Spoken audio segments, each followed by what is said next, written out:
This presentation is on classical literary criticism. Though the topic is quite vast, I will be essentially zeroing in to three or four major literary critics and philosophers. I would start up with Plato, move on to Aristotle, then to Horace, and finally to Longinus. Before entering into a discussion on these literary critics, we will have a discussion on the title criticism. The term criticism etymologically derived from the Greek word called kritikos, which means the ability to discern and judge. And criticism is the exercise of that judgment. In this vein, literary criticism means exercising the judgment on a work of literature, and whoever does this act of judgment came to be known as a critic. Though the word criticism or kritikos appeared earlier in Greek and Latin books of rhetoric and poetics, it was first used in English literature by Dryden in his book called State of Innocence in 1677. With this introduction, we will move on to Plato. Plato was a very distinguished, acclaimed disciple of Socrates, and he was born in 429 BC to parents of distinguished lineage. Plato, from a very young age,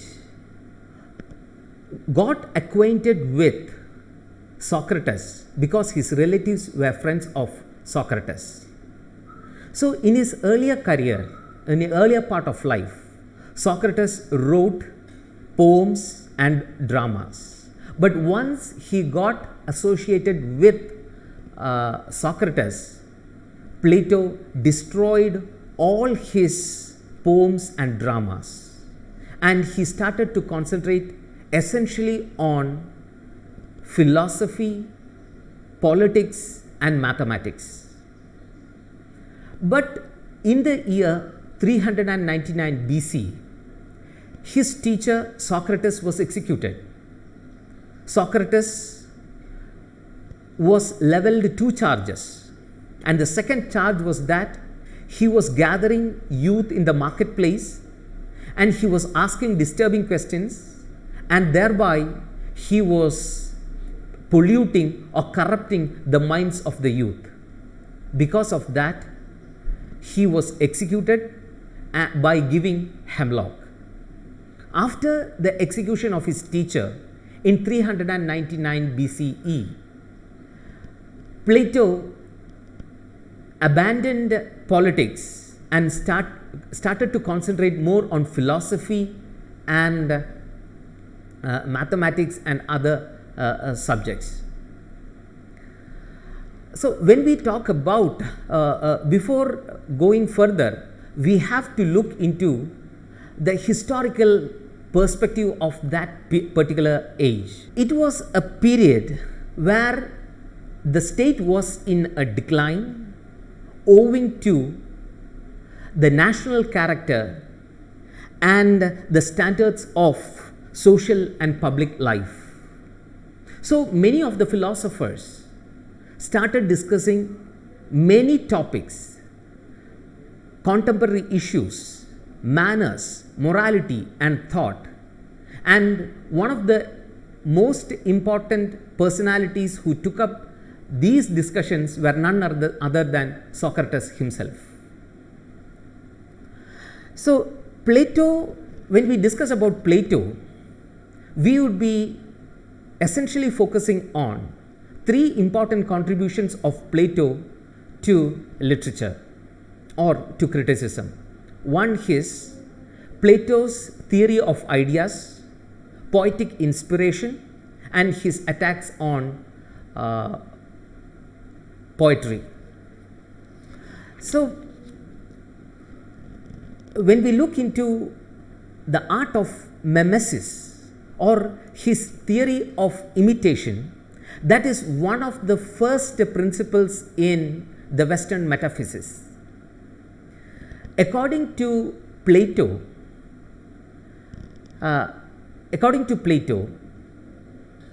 ideas are the first reality.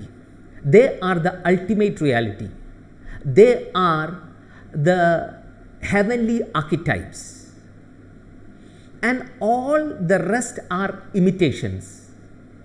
Accordingly, those earthly things, those physical things which we see on the surface of earth, namely plants, animals, rivers, mountains, hills, etc., they are all imitations of the ultimate reality or the first reality, that are ideas. To him, these ideas are eternal. Why they are eternal is because they stay beyond place and time. Now, as Aristotle said, only ideas are the ultimate reality, they are the first reality, they are the truth. All those physical things are imitations, then they are once removed from reality. Now, let's take art, literature, painting and sculpture. These are all imitation of imitations, or they are copies of the copy, because poetry imitates in words, painting imitates in color, sculpture in stone. Since art, painting, literature, sculpture are imitations, they are twice removed from reality. They are twice removed from reality. Now, in his book Republic, Plato, in order to substantiate this point, takes an example of the allegory of caves. In the allegory of caves, he talks about a man who is chained and who is totally immobile, and he faces the cave, and from the back of him comes the light. Since he is unable to see anything other than the shadow which falls in front of him, he believes that the shadow as the real one. So is the case with us, where we see all the physical things as, or all those things which we appear in front of us as real. So actually it is not real, only the ideas are real, and all those things which appear in front of us are imitations. Once again, I would like to say that rivers, mountains, living and non-living things that appear in our face of life are imitations of the idea, and so they are once removed from reality. Art, literature, painting and sculpture, which are made on these imitations, are copy of copies, imitation of imitations, and hence they are twice removed from reality, and they are far removed from truth. Now moving on to, so since they are far removed from truth, they are useless and there is no value. Literature, poetry, all these things, they do not have any value. Now moving on to the second point which I would like to talk is Plato's poetic inspiration. So Plato believes that the poets speak divine truth. They are divinely inspired. It is not they who write, In a moment of frenzy, in a moment of inspiration, it is not the poet who writes. It is not an art which has to be learned and practiced. Instead, it is a result of inspiration. So, therefore, poetry cannot be relied upon, as it is not the result of cool deliberations, consideration and judgment. So, now moving on to the third point, Plato's attack on poetry. Plato never wanted to have poets in his utopia. He always wanted to banish the poets from his utopia. The reason is because poetry is not rational. It is the result of, poetry is the result of a frenzied moment or some kind of inspiration which cannot be relied upon.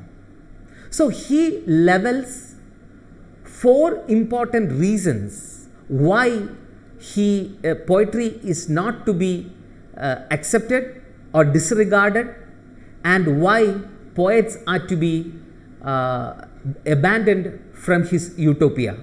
The first one is moral. He says that poets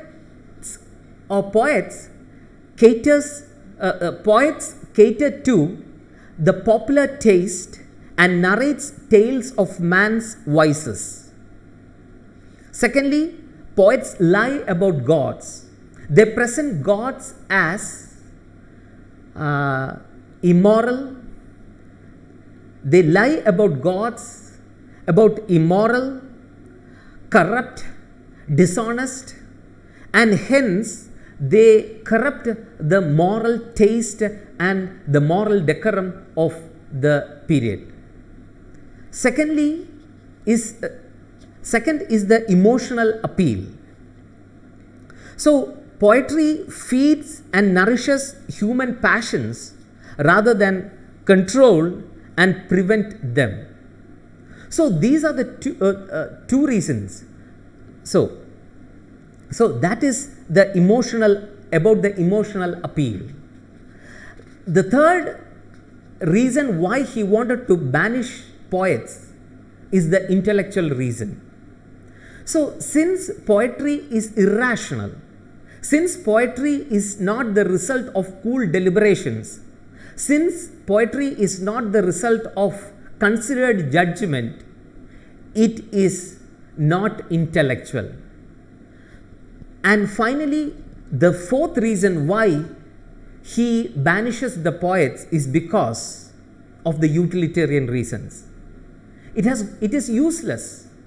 It has got no utility in society, because art, literature, painting, etc., they are all imitations.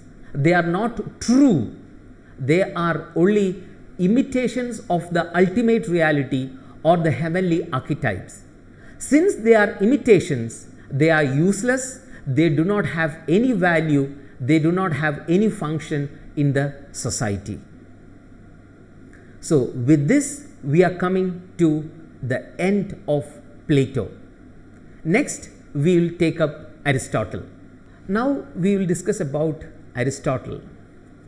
Aristotle was the distinguished disciple of Plato. He was born in 384 BCE in Stagira. His father, Nicomachus, was closely associated with the Macedonian court, as he was the court physician of the Macedonian king Amyntas. Since that time, Aristotle was also closely related with the Macedonian court. Earlier in his life, he was interested in biology and physical science. But at the age of 17, he was sent to Plato's academy, and he stayed there for 20 long years. After Amyntas, during the period of King Philip, Aristotle was made the tutor of 13-year-old Alexander, who later became Alexander the Great and overran the northwestern part of India in 326 BCE. So, but later, on the death of Alexander the Great, the kind of admiration shown towards the Macedonian kingdom, the favor showed towards the Macedonian kingdom dwindled, and he started a new school in Athens called Lyceum. At Lyceum, he gave oral teachings and lectures. There were two kinds of lectures which he gave. In the mornings, he gave lectures for advanced students, which were rich in matter, and in the evenings, he gave popular lectures to those people who were interested in knowledge. During his period at Lyceum, he wrote about 12 treatises on morality, on poetics, rhetoric, then dialogues, natural history, etc. However, two works that remain very important, that remain extant till date, is the rhetoric and the poetics. Rhetoric deals with the art of speaking, and poetics deals with the art of poetry. Since poetics caters to some of the important issues or problems faced in literary criticism and aesthetics, it is much favored than the second book, that is rhetoric. When we look into poetics, poetics includes 26 chapters. Chapters 1 to 5 deal with introductory remarks on poetry, classification of poetry, introduction of different kinds, etc. Chapters 6 to 19 deal with the discussion of tragedy. Chapters 20 to 22 deals with the discussion of poetic diction, style, vocabulary, etc.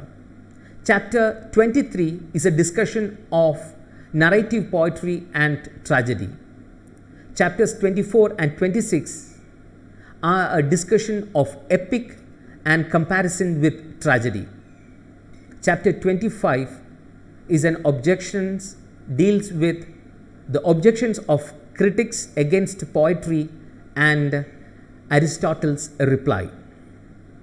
When we talk about Aristotle, we will talk about some 5 to 6 important issues or topics. First one would be Aristotle's view on mimesis. Second one would be Aristotle's defense of poetry. Third one would be his definition of tragedy. Fourth one would be the 6 constituent parts of tragedy. Fifth one would be about tragic hero. Seventh one would be about the unities of time and place. Plato was the first to use the term mimesis or imitation. But it is Aristotle who gave a definite definition to, or precise definition to, mimesis or imitation. It is he who differed from Plato.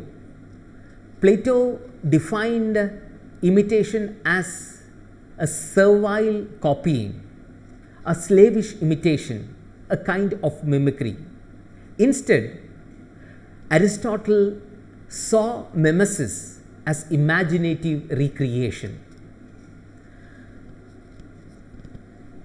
So, while Plato equated poetry with painting, Aristotle equated it with music. So, it is a kind of imitation based on rhythm, language and harmony. Aristotle also made the difference between poetry and history. History tells us what has happened, and poetry tells us what ought to happen or what may happen. Since history is something particular, poetry is universal, and hence poetry has a permanent appeal. In this light, poetry can be equated with philosophy. The second topic is Aristotle's vindication of poetry. How he defends poetry. He defends poetry on 5 important grounds. Aristotle established that art is not useless, rather it is natural. It is natural for human beings to imitate. Any healthy society will have an imitative art. The second reason is Aristotle also emphasized that good art is not dangerous or deceptive, because artists must accurately portray reality to be successful. For example, if we take drama, if drama has to be authentic or perhaps more real-like, then the characters are to be real-like and the story should be more understandable. So, the third reason is Aristotle argued that sensuous art is not bad because we all get knowledge through senses. So, if we use senses, it is not bad. That is his third argument. The fourth argument is Aristotle affirmed that good art is tied to morality and truth. Successful tragic drama is close to morality. And finally, he says that Aristotle agrees that art did not stir up negative emotions, rather, art cleansed the emotions of the spectators or audience through purification, through pity and fear. It cleansed, it purified the emotions of the spectators. So, now we will move on to Aristotle's definition of tragedy. Aristotle defines tragedy as the imitation of action, serious, complete, and of certain magnitude in language embellished with each kind of artistic ornament, the several kinds being found in separate parts of the play, in the form of action, not of narration, through pity and fear, effecting the proper purgation of these emotions. The definition falls into 2 parts. The first part, from imitation of action to not narration, and the second one is the rest of the definition. There are 6 important constituent elements in a tragedy, starting up with plot.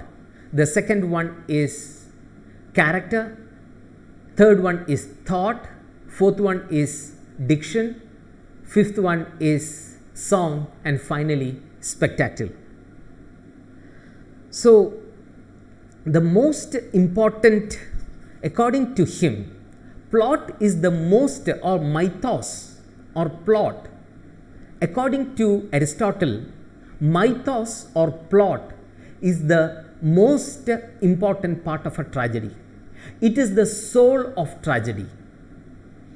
And it has to be logically sequenced. It has got organic unity. Every part of a tragedy should be integrally connected.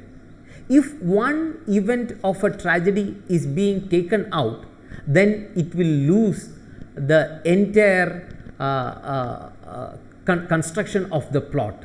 So it should be tightly packed, it has to be tightly sequenced, and that should be organic. It should be organically connected. Aristotle makes a distinction between simple plot and complex plot. Simple plot is such kind of a plot where there is no peripety and anagnorisis. Complex plots are that which he endorses, are those which has got peripety and anagnorisis. Peripety is reversal of intention, and anagnorisis is discovery of truth. So these are the two kinds of plots which Aristotle makes the distinction, that is simple and complex plots. Regarding character, he says that characters are to be real-like. They should not be constructed in an unimaginable manner. Action ensues from thought, and thought gives way to character. Now, he talks about three unities, that is, unity of time, unity of place, and unity of action. The first is unity of action. In unity of action, he says that there should be an organic connection between different events in an action. Action should be composite, it should be tightly compact, or it should be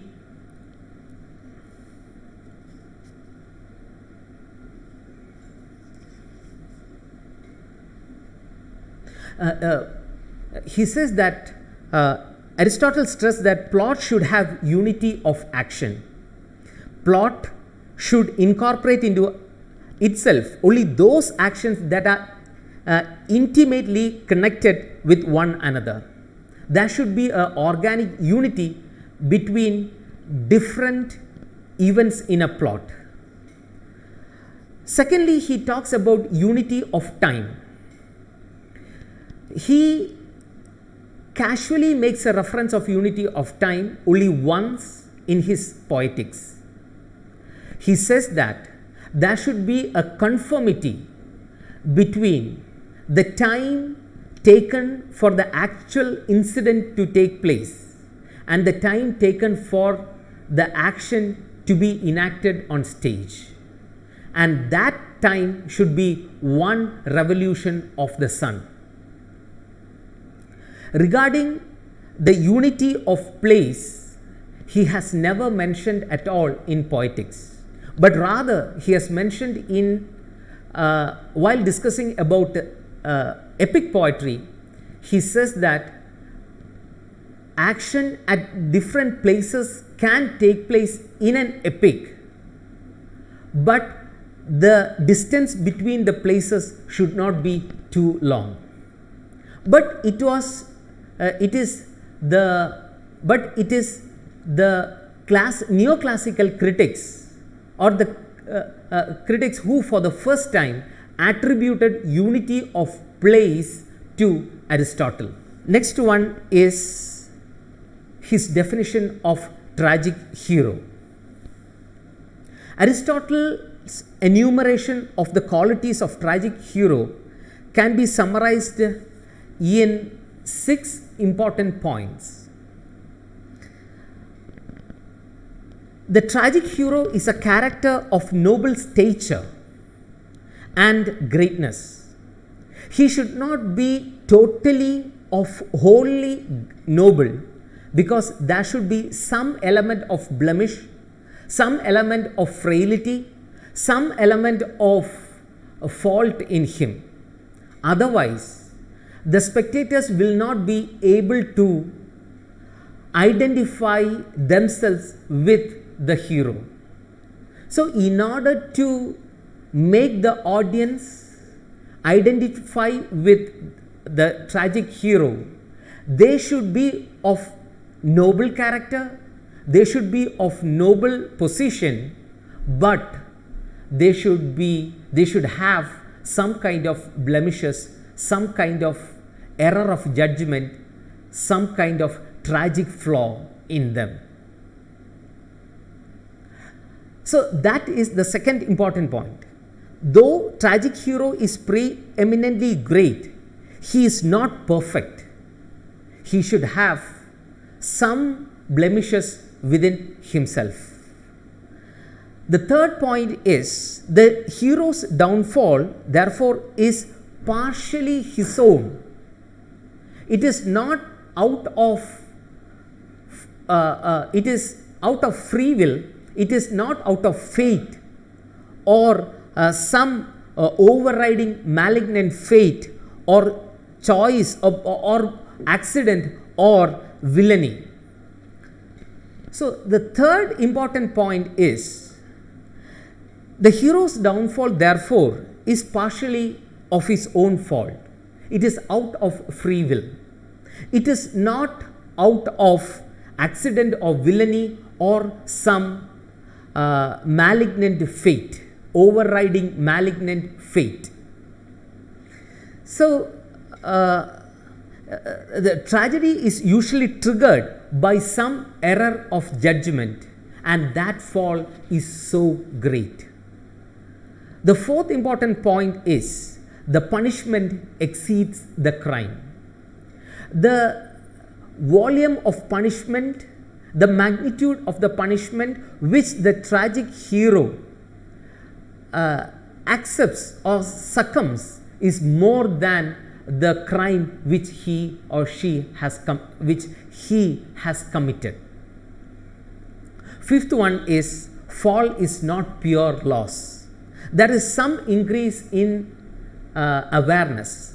There is some increase in knowledge, in some increase in awareness, self-knowledge and awareness.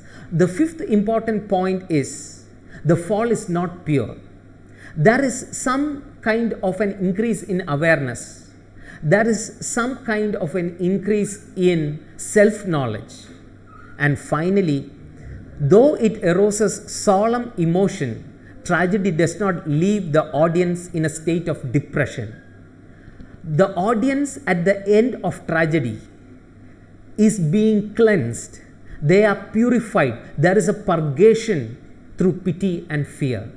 So at the end of tragedy, the audience are not at a loss, but they feel themselves purified and cleansed. So one more point which I would like to discuss in connection with Aristotle is catharsis. Catharsis means the purification, the cleansing of the audience through pity and fear. And the second one is hamartia. Hamartia is the error of judgment. Hamartia is the error of judgment. It is a tragic flaw. It is some frailty. It is some blemishes, some error which triggers tragedy in it. So, in Aristotle, we have discussed about Aristotle's definition of mimesis, that is imaginative recreation. We talked about his defense of poetry. We talked about the definition of